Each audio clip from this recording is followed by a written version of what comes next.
introduce today's speaker. Sheila A. Brennan, PhD, is a senior program officer in the Office of Digital Humanities.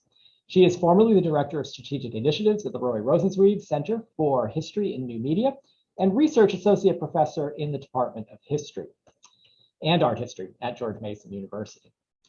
Dr. Brennan is an experienced public historian and has managed and developed dozens of public history digital humanities projects. She is also the author of an open access digital monograph, Stamping American Memory, Collectors, Citizens, and the Post, and I will make sure to put a link to that in as well. So with that, I'm going to stop talking and I'm going to ask Dr. Brennan to turn on her camera and take it away. Greetings, everyone. Thank you so much, Kyle, and welcome to everyone. I'm thrilled to be here with you all, and I'm so also just amazed and excited that so many people are interested in being here today. So thank you so much for sharing your time.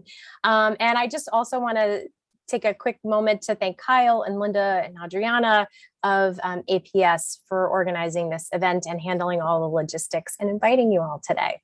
So before I start, and I will share my screen in just a moment, I just want to get a quick sense from maybe the hand raising signal or using thumbs up to ask if anyone here has ever applied for an NEH grant or a fellowship before. I'm guessing some people, yes. Has anyone here served as a reviewer before? Maybe some other hands or some others. Good, glad to see that. And now, before this question goes out to everyone, who has ever benefited from NEH funded research or professional development training or resources, finding aids, exhibits, all kinds of things? Right, I hope almost all hands are up. Thank you so much. Yeah, the NEH is funded by people like you, and is staffed by people like myself and my colleagues who are committed to supporting and promoting the humanities through collections, preservation, research, teaching, infrastructure, and public programming across the country. And like resources you may find at our host institution, American Philosophical Society. So I'm going to share my screen here. Let's see, just give me a second. There we go. So today I'm going to spend a few minutes just talking about the many different grant programs that are available at the NEH right now that support digital humanities projects. I did share my presentation as a PDF that hopefully either Linda or Adriana or Kyle might be able to share with you all so that you can access all the links and all the information that I'm sharing with you today. So you don't have to write it all down. You can just kind of sit back and listen. All right. So I just always like to start talking about the founding of the NEH. Oh, sorry. And now let me turn off this. That, you know, the NEH was really a pioneer in funding what we now call the digital humanities. In our founding legislation back in 1965 that President Lyndon Johnson signed, it created the National Foundation for the Arts and Humanities. And that also created our the National Endowment for the Arts as separate independent agencies. And one of the things I find that's so great about this Cold War piece of legislation is that it explicitly states that the encouragement and support of scholarship in the humanities and of course the arts are appropriate matters of concern for the federal government. And at that time, back in 1965, among the types of projects that the NEH said that it wanted to support were grants for the development of humanistically oriented computer research. So, and that founding legislation even declared, and I'll quote, that democracy demands wisdom and vision in its citizens. We must therefore foster and support a form of education and access to the arts and the humanities designed to make people of all backgrounds and wherever located, masters of their technology and not its unthinking servants. And I think that this is also of particular interest to individuals like yourselves and anyone who's working in the digital humanities and identifies as a digital humanist. So, in those early years, the NEH supported scholars who were working in what we would now call the digital humanities, working with punch cards and doing statistical methods to do their research. And since then, the NEH has been funding different aspects of digital humanities work and projects in different programs. But it wasn't until 2007 that the office where I work, the Office of Digital Humanities, was officially created. And I share a link to this article that was written by my colleague Meredith Hindley for Humanities Magazine, which is on the history of funding digital humanities at the NEH, as well as sort of a brief history of DH in the US. And I think you all might find that really a good read. Now, given its name, you might think that the Office of Digital Humanities is the only division that offers grant programs supporting DH. And luckily, that's not the case. As I mentioned, every division offers programs that can support digital projects or engaging in digital methods across the humanities for different audiences. There are a number of resources that my colleagues and I have created to help you and other applicants to find the right grant program, whether it's digital or analog, such as Match Your Project to an NEH opportunity, and also some other resources like blog posts that gets just to help folks think about what kinds of work they're looking to do. So today I'm going to review some broad categories of digital humanities projects and approaches that the NEH funds, just to get a quick sense of all the different programs that might fit the activities, the audiences, and the final products that you want to produce or that you need funding through the NEH.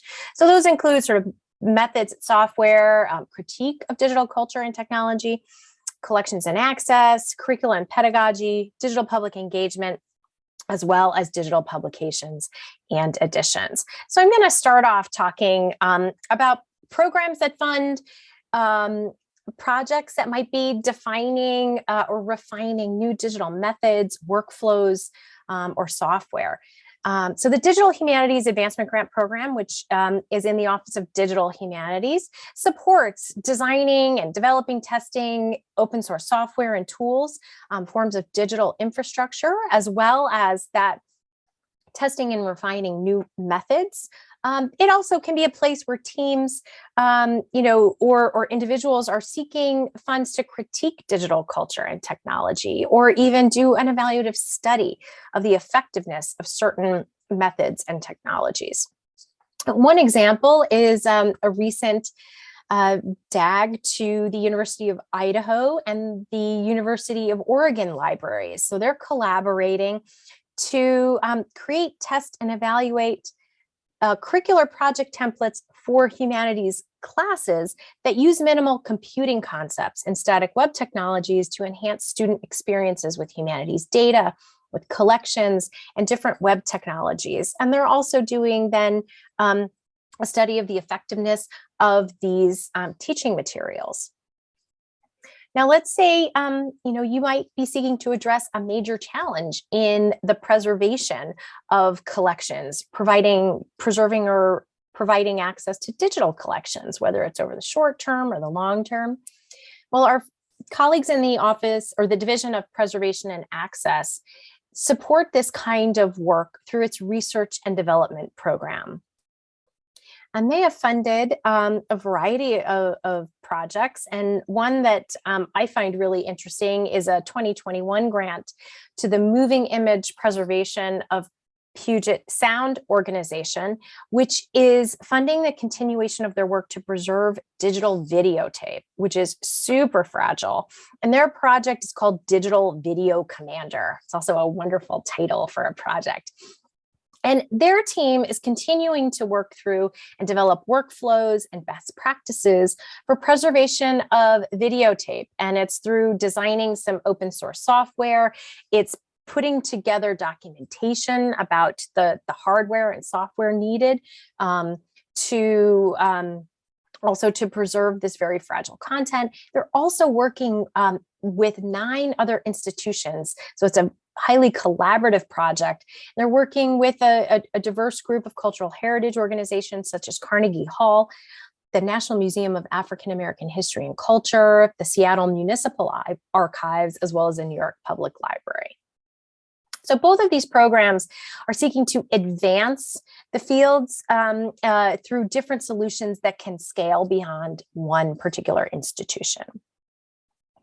Now, if you're engaging in, let's see, here we go, digital methods to do your humanities research that would lead to, say, a print publication. You're writing a book and you're integrating digital methods into your research and your analysis.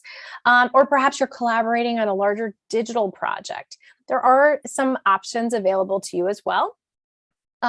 Individual researchers, just like you can apply for a fellowship at the APS, you can apply for a fellowship at through the NEH or a summer stipend.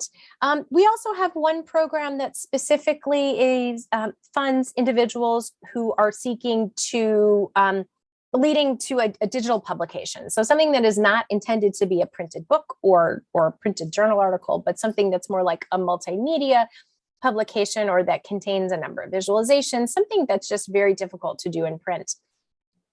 So one of our recent, and that is our collaboration with the Mellon Foundation. That's the NEH Mellon Fellowships for Digital Publication. And Villa Hulden of University of Colorado Boulder is one of the recent awardees of one of these fellowships. And she's going to prepare a digital publication based on the computational analysis of congressional hearing records to explore the history of group representation and lobbying between the mid-19th and late 20th centuries. Now, if you're collaborating with another scholar or multiple scholars, whether at your institution or at another institution, the collaborative research program, which is also in our research division, might support your work. They now have a separate category for scholarly digital projects. And so this is also a great development in the last couple of years in terms of how different divisions are kind of expanding and inviting different project teams and institutions to apply for support for digital humanities projects. So one really fascinating collaboration is an interdisciplinary group of scholars at the Center for Bioethics and Medical Humanities at the University of Mississippi Medical Center. And their collaborative research award is supporting this collaboration that is all about telling the history of the Mississippi State Lunatic Asylum, about its patients, its descendant community, and putting that all into historical, social, cultural context. And they're doing this through a large-scale digital project. Let's go to the next one.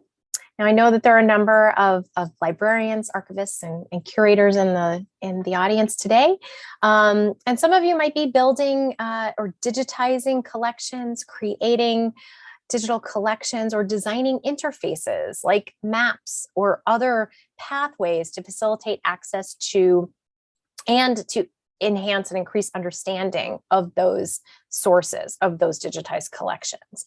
And that is where the Humanities Collections and Reference Resources program really comes in. They support lots and lots of work across cultural heritage organizations, across the country. So they go to all types of organizations, large and small historical societies, or big collaborations, like one that was formed by the California State University's Dominguez Hills campus, and they organized a Japanese American digitization project that began digitizing and describing and publishing collections from 23 different institutional archives.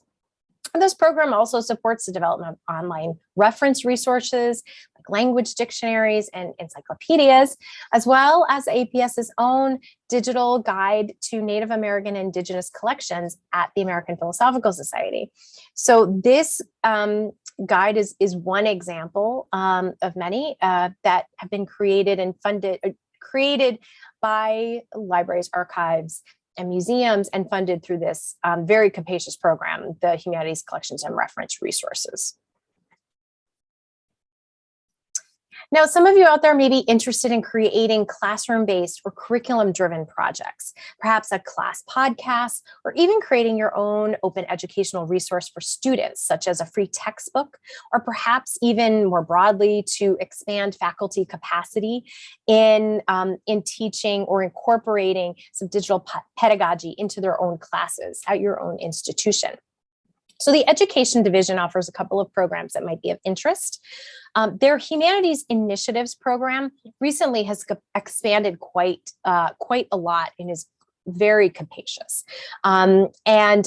They will fund, as I said, a class podcast, creating let's say individual online exhibitions with students and OERs, all kinds of projects like that are sort of focused, through a class and within a single institution. The Humanities Initiative program also offers priorities for faculty who are working at HBCUs, Hispanic serving institutions, tribal colleges and university, as well as community colleges. One example, recently awarded Humanities Initiative project is at New Mexico State University, where their Critical Approaches to Place project is a 2-year project that's going to develop a curriculum that integrates geography, English, and digital humanities. They're going to train some of their faculty on how to use and build story maps with their students. And then some of that student work is going to be displayed at the Las Cruces Museum. So that's a multifaceted program, couple of year program there. Now, if you and your colleagues might be interested in planning or started planning an interdisciplinary minor or major for undergraduates, the Humanities Connections program might be more appropriate. And they offer both planning and implementation phases of this work. So this program has funded all kinds of interdisciplinary programs, such as in medical humanities or environmental humanities, but it also funds majors and minors in digital humanities and data sciences. Xavier University of Louisiana recently launched a digital social justice minor, that was funded through this program, through NEH funds. The University of Connecticut is now planning a new digital public history undergraduate minor. So this is a program if you're really looking to bring in faculty from across your institution to do some real strong curriculum building and community building, cohort building as well. Now, as I mentioned, the research division offers a few opportunities to fund activities that lead to a digital publication, or for incorporating digital methods into a print publication. But if you're interested in, say, developing or augmenting a digital publishing platform, expanding the capacity of something that that exists, or maybe building something new because you find that there's no way to build and publish the kind of work that you're looking to do, well, that's where the Digital Humanities Advancement Grant Program comes back in, as we do fund work on open source publishing systems, and some of our other programs, the NEH Mellon Fellowships for Digital Publication, use these platforms for their the fellows use these for their own digital publications, such as Scalar, Omeka, Manifold, and even WordPress plugins. So this is the Office of Digital Humanities recently funded a collaborative grant that brought together the Scalar development team with scholars who are researching and teaching spatial histories of Japan and in East Asian studies. So the final outcome of this particular Digital Humanities Advancement Grant was to develop and release a new plugin for the Scalar digital publishing platform called Lenses, as well as its the implementation of it for a digital publication called Bodies and Structures, which is an edited collection by these collaborators who are historians of Japan and East Asia. So it uses the Lenses, uses that new plugin and that new software piece into the digital project to sort of demonstrate it. And that means then that this work through funding the Lenses plugin is available now to anyone who uses Scalar. And from what I understand, the Lenses plugin, it can map all pages, say, that are geotagged with a particular place and sort of pull them together in one visualization for a reader, or it can create a visualization of, say, all media that are tagged with a particular theme. And it gives the individual reader that opportunity to create a unique reading experience. Now, another area that the NEH funds is in digital scholarly editions and translations. I'm sure some of you are familiar with this program or have worked on perhaps a digital documentary editing project, critical edition, or translation. And the Scholarly Editions and Translations program, which is in the research division, still funds these kinds of projects, and many more of these are digital. And some of them are even multimedia, such as a recent award to the scholars at the University of Hawaii, who have been working on translating 6 volumes of Nepali performer Subi Shah's work into English, and then is publishing those translations digitally, as well as accompanying scores and audio and video recordings. So it's really, you can see the NEH is really sort of pushing on and is open to and funding different kinds of digital editions, scholarly translations, and edited collections in this kind of way. Now, my colleagues in the Division of Public Programs offer a number of opportunities that can fund digital components of, say, larger public programming efforts or parts of major exhibitions, or even standalone digital projects. So their digital projects for the public program supports work that interprets and analyzes humanities content and shares it through a website or a mobile app or some kind of interactive element or tour. It can also be in-gallery, touchscreens, kiosks, or games, or even virtual reality or virtual environment experiences. But these have real strong storytelling elements, and these can be funded at different stages of planning, prototyping, and production. So the historic Hudson Valley has received a couple of awards from the Digital Projects for the Public program recently. And they have been prototyping and just recently received funding for an implementation phase of a new interactive graphic novel called Kofi's Trial, which is telling the story of Kofi, who's an enslaved man who was tried, convicted, and sentenced to death during what became known as the New York Conspiracy in 1741. And this digital project is part of the organization's new interpretive plan, which is across their historic sites to interpret slavery in the colonial North. Now, the Media Projects program, which is also in the Public Programs Division, funds projects like well-produced podcasts, maybe short documentaries. Sometimes it's work you see on NPR or you may watch on PBS, but it's also work that's done in cultural heritage organizations, such as History Colorado's Lost Highways podcast.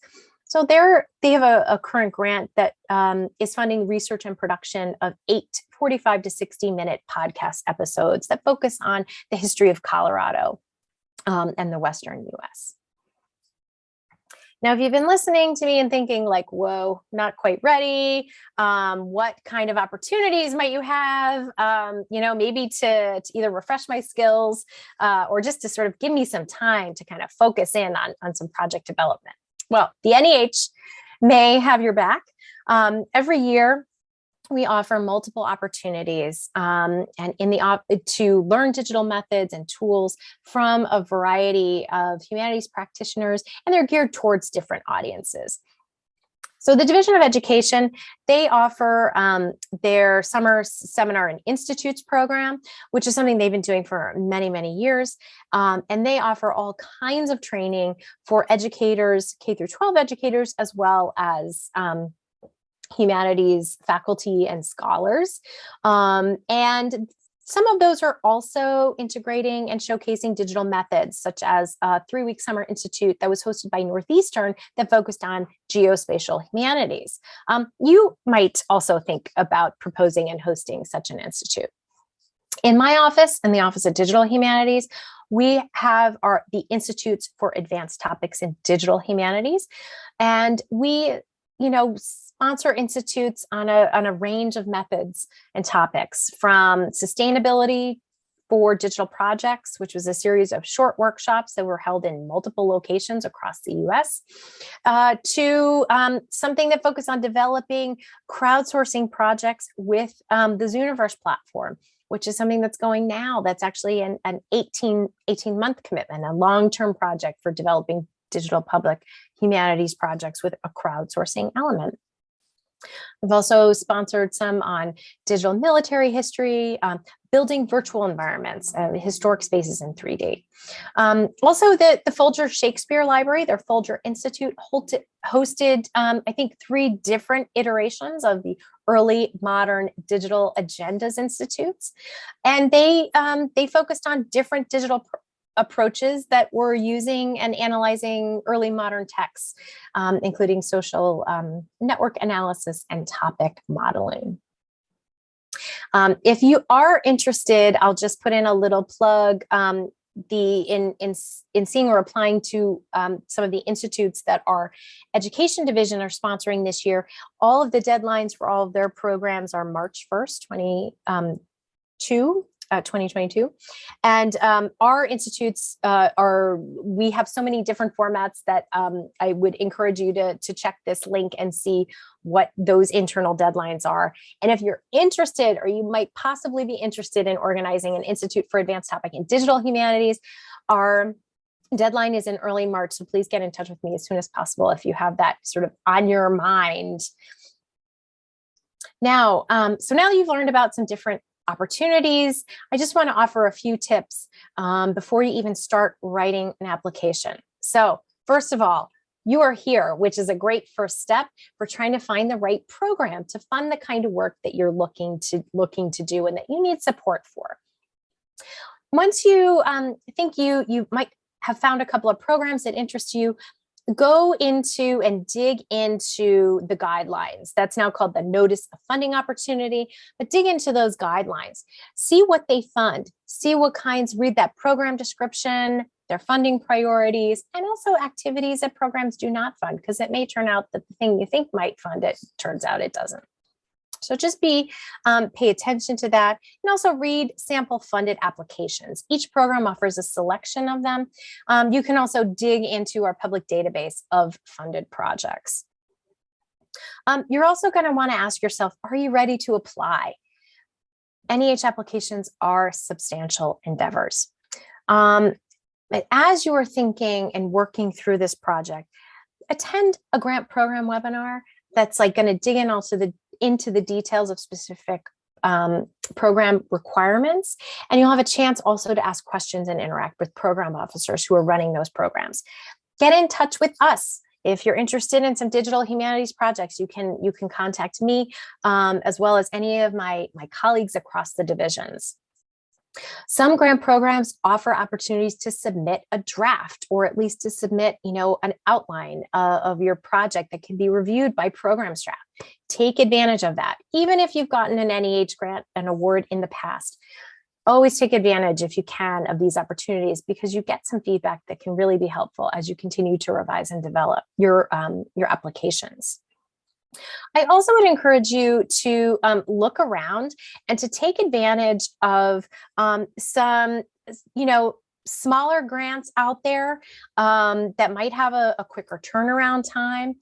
Maybe, if you're at a large institution, there might be some internal funding opportunities. Or depending on where you are, if you're at a local historical society, a regional historical society, there might be some foundations out there that are looking to support work, particularly when the topic is on the region, or sort of focusing on local topics. And I always encourage everyone to look at their state or territorial humanities council. They offer a variety of programs, different times of the year. Yes, they are smaller grants, but they also have a shorter turnaround time, and they're a smaller application. So that can often be a good opportunity to dig in and give yourself some additional time to research, maybe build some collaborative networks, and also to give yourself some confidence, a little success, getting a smaller award that then might be able to lead to a larger one. So as you begin to write and develop an NEH application, I'm giving very general guidance here, because there are different requirements for different grant programs. But generally, we want to see applications that are framed with strong humanities. Questions are backed by deep research, and depending on the opportunity, real attention to the project's audiences. We want to hear how does your project fit within the field? So contextualize that, whether it's a literature review or it's the environmental scan. Tell us how it sort of fits in within the fields and methods or subject matter that you're working in. Craft a clear and feasible work plan with a reasonable budget. We're dealing with public money here, taxpayer money. We take our charge very seriously, as do our reviewers. So we want to see that they've got a good plan in place you can carry through, and you've got the right team in place with the appropriate expertise to carry out those plans. We also want to see concrete outputs from your work. Again, these are our public dollars, so we want to see that you have a clear sense of where you're going and what that's going to lead to. Even if it's a planning grant, we want to see that you're going to get to that place where you're going to leave with, say, a design document. You're going to have collaborations in place. You're going to have researched all of your technical choices or done some of that evaluation and preparation that will then lead you and put you on good footing for the next stages of development. And of course, depending on the grant program, you're going to want to have specific plans for managing, preserving, and sharing project results, or even perhaps the project data, especially if it's a digital project. With all grant programs, whether it's the NEH or IMLS, or even through the APS or another independent library that offers fellowships, pay attention to deadlines and all required application elements. We're pretty serious about deadlines at the NEH, so are our colleagues in other federal grant-making institutions. So if the narrative page limit is 8 pages and you submit an application with an 11-page narrative, it will not go to peer review. It will be declared ineligible. So just pay attention to those things. And also, I can't emphasize enough to please get in touch with your Office of Sponsored Research, your grants office, your development office, whoever will be working with you to submit this application. Get in touch with them many weeks ahead of the deadlines. That will help you figure out who's responsible for what, and make sure that all of those components, because NEH grants have many different pieces, including complicated budgets, and we want to make sure that all of that stuff gets submitted on time. You may also be wondering, and I'm wrapping up here in just a couple of minutes. I just wanted to walk you through this review process and why it takes so long to hear. Once you've submitted an application, it's really hard to just sit back and wait, but that's what you have to do. It can take 6 to 8 months to hear, depending on the grant program, and that's because it takes us a while to walk through all these steps. We're very careful. We as NEH staff have to do thorough eligibility checks of all applications when they come through. And then we have to take the time to sort them into panels.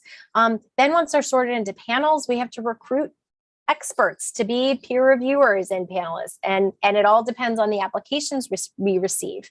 So then once we get our panelists, we then send the applications out for them to review. They have 6 to 7, maybe 6 to 8 weeks to review the applications and to submit their reviews ahead of time. And then we have a meeting. Then the NEH staff meet to make recommendations after the peer review process is complete. That's the hardest part for us, because we have to make really, really hard decisions. We always leave well-reviewed and great projects on the table because we don't have enough money to fund all the amazing work out there. So then we prepare this big book of all that contains all of our recommendations, and we write them up and summarize them, and we send them to the members of the National Humanities Council. Then they get a few weeks to review our recommendations. They meet 3 times a year, March, July, and November. And so they review different grant programs depending on their cycle, and they review them all at once. So they advise the NEH chair, and it's the NEH chair who makes all final decisions on awards. So they have another couple of weeks, because again, these are big decisions. Then the NEH notifies members of House and Senate about awardees in their districts. We give them just a little heads up so that they can be the first ones to notify you, which sometimes they do, but they're very busy people as well. And then finally, we get to notify all applicants and make public announcements. So I just want to remind you to check blog posts and all kinds of resources, including social media accounts of the NEH, that will talk about our recent awardees and application deadlines, and the work that we are funding through all of our wonderful projects, project directors, and fellows. I would also encourage you to serve as a peer reviewer. You can email me directly if you would like to review for the Digital Humanities Advancement Grant Program or our Institutes program, or even if you're looking to review for another division, I'd be happy to pass on your name. It really is the best insider's view on the application process, the types of applications we get, and just a wonderful chance to meet and work with some other great humanities professionals in the field. So I'm going to stop talking now, and I've got my contact information here. I'm going to paste my email in the chat so that you all can, especially if you have some specific questions that might be a little out of our, that might be a little too specific for this large group, but I'm happy to help you or pass you along to someone who can answer the questions. Great. All right, Kyle. So I will come back on and moderate the questions. So like we said, if you have a question, feel free to write your name in the chat box, and I will call on you in the order that they come in. Or if you would prefer to write out your question in there, you can do that. We are going to definitely send the PDF afterwards. I want to see. Okay, I think you should find your chat a link. Great, thanks. I apologize. I didn't send it before because I am not that fluent in Zoom, and I didn't want to accidentally mess up the presentation. So, we have great questions starting to come in. First one is from Arnie Patel asking, what is the success rate of an application? And maybe to build on that, are there programs that actually don't get as many applications? I don't know if you can say that, but are there ones that you're surprised that people don't take more advantage of? Yeah, that's a great question. So, it does depend. In general, it's less than 20%. I mean, that's probably the best. Those are the best odds. Something like the fellowships program, which is the largest fellowships and the summer stipends programs in the research division, I think their funding is around 9%, between 8 and 9%. And the Digital Humanities Advancement Grants Program, I think our average is 15%. So it sort of varies, we've been as low as like 10, 11, as high as 18 in the last few years. So we're about 14, 15%. The one program that I mentioned at the end, the Institutes for Advanced Topics in Digital Humanities, we would love more applications in that program. It's a challenging program. I'm a former project director from that program. Also got rejected the first time, and then so I've certainly had my share of rejections over the years. So I also share, I can empathize with all of you out there who have not received funding, because it sucks, and you do have to sometimes reapply. We definitely have folks who reapply. We encourage them to get in touch with us, to seek out feedback. In fact, one of the resources that linked to on the Office of Digital Humanities, in fact, I think I can find it, homepage is is a blog post that I recently wrote about what to do next if you don't get funded, and sort of some steps that you can follow. And I'll find that and I'll post that in there. But yeah, all of our programs are really competitive. There's so much good work. So much good work. We could fund so much more, but we do our best with what we have. And so what's really hard is when we get, applications that are like all in this, 4.0 is sort of the highest, and they're all like between 3.5 and 4.0. And it's like, we have to make very hard decisions. So I'm seeing in the participants here, we have many scholars who are actually outside the United States. Oh, okay. Talk a little bit about, do you need to be a US citizen to apply for this? Are there grants that are open to, say, if you wanted to partner with a museum or library in France and the United States? Are there other places we should look instead, or are there opportunities? Right. That's a great question. So we have, so I will at least go over some of the restrictions first. So if you are an American citizen who is working abroad, you are eligible to apply for a fellowship.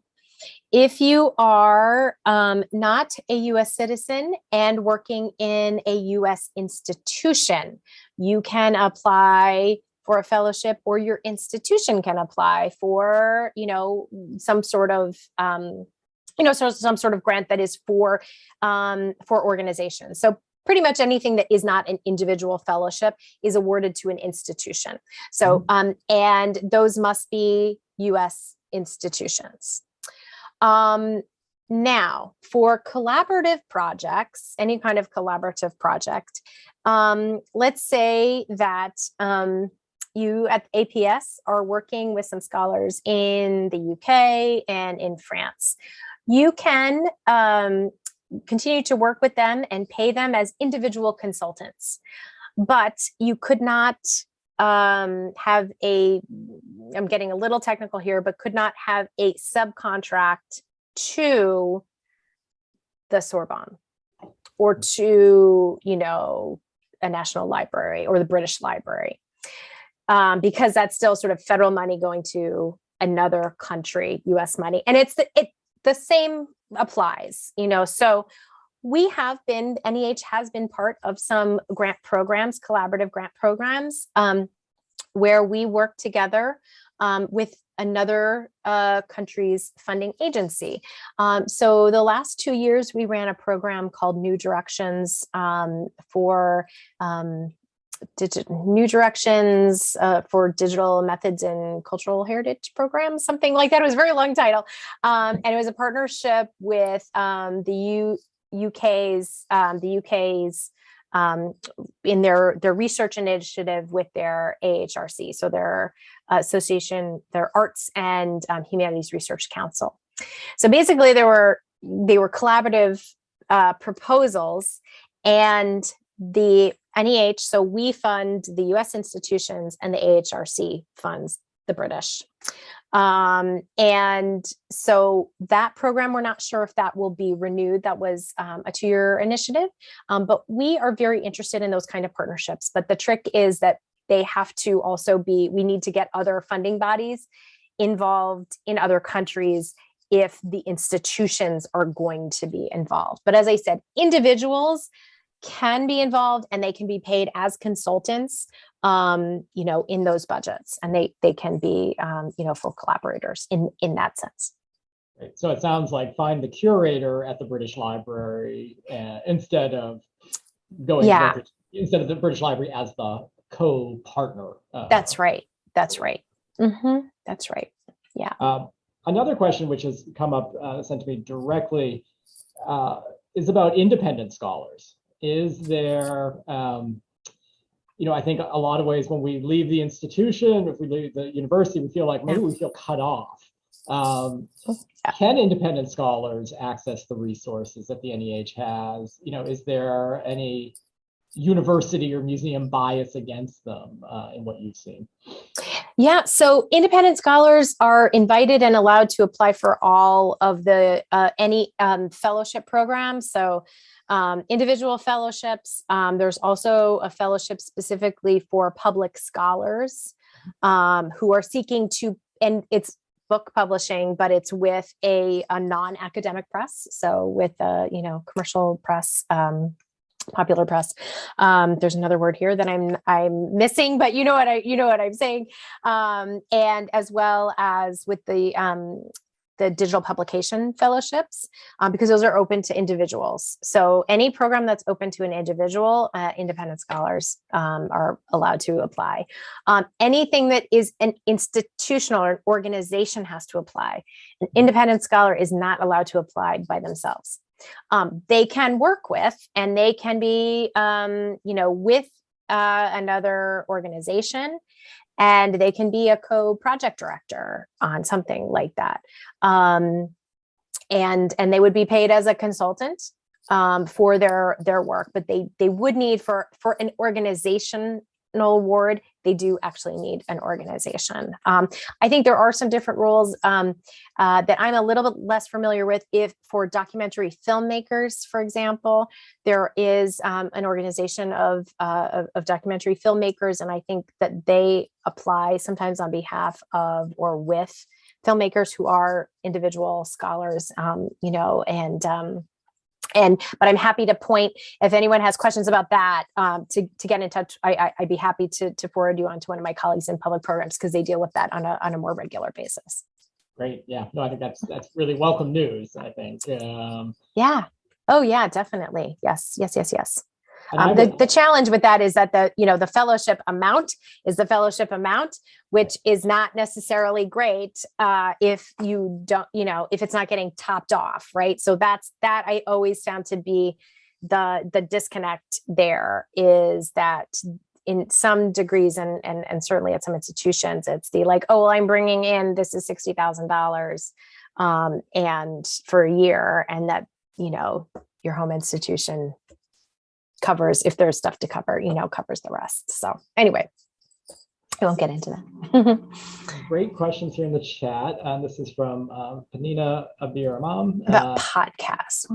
Well, even before that, there's one about the supporting does the program support conversion of audio cassettes from the 1980s to DVD and web access? Would it be better to apply on the subject matter or as a public resource program? I think that would be a project most likely for the Humanities Collections and Reference Resources program. And it's about both. It's sort of about the like, why is this a significant collection, and who's using it, and why you want to digitize it or convert it. Converting it. And so, yeah, it's sort of a combination. I think that's the thing with the NEH, is it's always a combination of the, like with all kinds of digital humanities projects, right? It's about both the humanities as well as the method and the tech used together. And I feel like the rule of thumb is always, if you have a question, reach out and ask, if that's for sure. Yeah. Yes. Oh, yes. There's a great question about podcasts. And so where do podcasts kind of valued as an output for NEH grants? Most definitely. Yeah. So podcasts are funded. They can be funded through a couple of different programs. One is if you're like the History Colorado's podcast example that I mentioned, that's funded through the Media Projects program, which is in the Public Programs Division. And, there are a number of podcasts that are getting funded through that program. A podcast could be an output of, let's say, the Public Humanities program, which is also in public programs. Say you're doing a major exhibition, and you're having a number of different let's say you're having a couple invited lectures, or you're having a big, a festival or something, and maybe there'll be a short podcast that's generated based on the content of the exhibition. That could sort of all be part of that. Also, if you want to do it as part of, with students, that's where the Humanities Initiatives program can fund that kind of work. So if, that's part of, maybe it's a public humanities class and you're working, or public history class, and you're working with, students to, they're learning both subject area. Maybe it is on local history, maybe it's not. It could be a topic of their own. Maybe it's the history of your campus or something, and students are researching and also learning some of the technical skills on what it takes to not only to record and edit, but also to write scripts and pull together content for public audiences, much like you might do for, say, developing a small exhibition or something like that. So yeah, podcasts and they have been funded in a couple of different programs. Great. I see, Nirja, you have your hand up. Do you want to jump in? Oh yeah, you're on mute. You'll have to unmute. Sorry. It's okay. Yeah, I should know that by now, but I forgot. Anyway, we all do it. It's okay. The fact that it's midnight where I am might be playing my it. goodness. But no worries. It was a fabulous presentation, and holds out hope for some of us. So, I'd love to apply for, you just brought up many things. One of the things I have a question about is, as somebody who straddles science and humanities, as a historian of science, does something like translating scientific papers, which is not going to be funded by anybody in the sciences, count as a humanities? Because it is meant for historical purposes, and the whole idea would be to contextualize them. But these are, I just did one with a colleague, but we got no money for it. We got a publication out of it, which is nice. But, the British Society had started a very nice series, but now they've stopped putting it up on their website because they don't have money. Yeah. I don't know exactly what. We got a publication, which is great. But what I'd like to know is, how does that kind of project, where would that kind of project fit in? If a couple of us wanted to undertake a translation, but really only want to do it if we have funding. I'm an independent scholar. I don't have the time or the inclination anymore to take on free projects, do I say, Of course, So- yeah. Yeah, So- yes. Yes, we do. I think that, the case has to be made for this significance for humanities research, and for providing access, whether it's transcribing, translating, and then sort of publishing, making these sources available. Definitely a case can be made. And in fact, we just funded a project that's a collaboration between a scholar at NYU and the New York Botanic Gardens to work on creating, on incorporating and inviting in humanities scholars to interpret a collection of moss samples. So because it gets at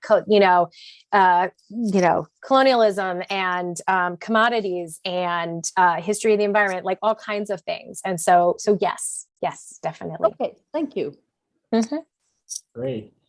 So we have a question here from John Spinard, which asks, do you have any advice for which grants or programs may be better than others for university-based field archaeology projects that employ digital technologies for data collection, presentation, and also for teaching? Right. So there is a relatively, I say new, it's been a couple of years in the research division, and I'll post it here, that funds archaeological and anthropological fieldwork and ethnographic fieldwork. And so that could be an option for that kind of work. And I think, the collaborative research program, depending on what stage of work that is, where you are in that. But I think that that might work for you. We certainly in the Office of Digital Humanities fund a number of archaeologists doing different sort of pushing on method or building, platforms to hold and share archaeological data, the open context projects, also the DAX projects that's at Monticello and UVA on data sets of, evidence of enslaved peoples and their archaeology sites. So we do, as well as innovations in, say, using drones or non-invasive archaeological techniques. We tend to fend in ODH the method or sort of the testing out of the technology or the workflow, rather than that might be coupled with some research, but it's also together with that. So I would say look into that research program. Great. Kristen Gatos asked a question that I think many of us have when we benefited from planning grants. How do we go from planning to implementation? Is there a different process for applying for an implementation grant to expand on the work? And she referenced specifically under Humanities Collections and Reference Resource Planning Grant. Yeah. So there is not a different process. But what I would suggest is that you get in touch with the program officer that you had, for that initial planning grant. There has been in the Division of Preservation and Access in particular, we had a number of folks sort of retire and sort of move on. So it may be that there is your initial, original program officer is not there, but try to get in touch with them, or to specific, write to the division, and just check in on them and see, say and present a, sort of plan, say, this is now what we would like to do. And we'd like to, apply at the foundations level. I believe that all of the, in the Humanities Collections and Reference Resources, NOFO, so in those guidelines, everything is included in that. So they have what to do and what's required at the foundations level, which is that planning stage, as well as the requirements for what is required of an implementation grant. So it should all be in the same document. So the mechanics of it are the same. The requirements are a little bit different. Going to an implementation, more documentation is required. It's a little longer application. Those are pretty intensive applications, I know. But yeah, open up that. I'm not sure if they're probably close to posting that NOFO because they have a July deadline for the HCRR program. But as soon as that's up, I would get in touch with your program officer from the first one and say, hey, we're really interested in going to the next level. Do you have some advice? Can I tell you what we're thinking about? And someone will work with you on that. Well, we have kept you 2 minutes past the hour. This has been fantastic, okay. Sheila. Unfortunately, I now have a very long list of things I want to apply for, so I might need to have a little discipline. Or we could talk through that. Yeah, I'm sure I'm not the first person to call and seek some guidance on where to begin. Of course, happy to. That is part of the job, and in fact, for me, that's part of the fun. Is sort of helping you sort through things and see where things fit best, especially if you've got a large project and you're trying to figure out how to parse it out, and maybe apply for one thing over here in one grant program and maybe peel off another thing and apply to another. Yeah, I can imagine needing to walk before you run is probably an important part, especially when you're doing digital work. Definitely. Mm-hmm. Yep. And it always takes longer than you think. Amen. Well, thanks to everyone who has joined us today. We did record this and we will send around the recording. I think the PDF might be accessible in the chat, but we are also going to email it to everyone who registered.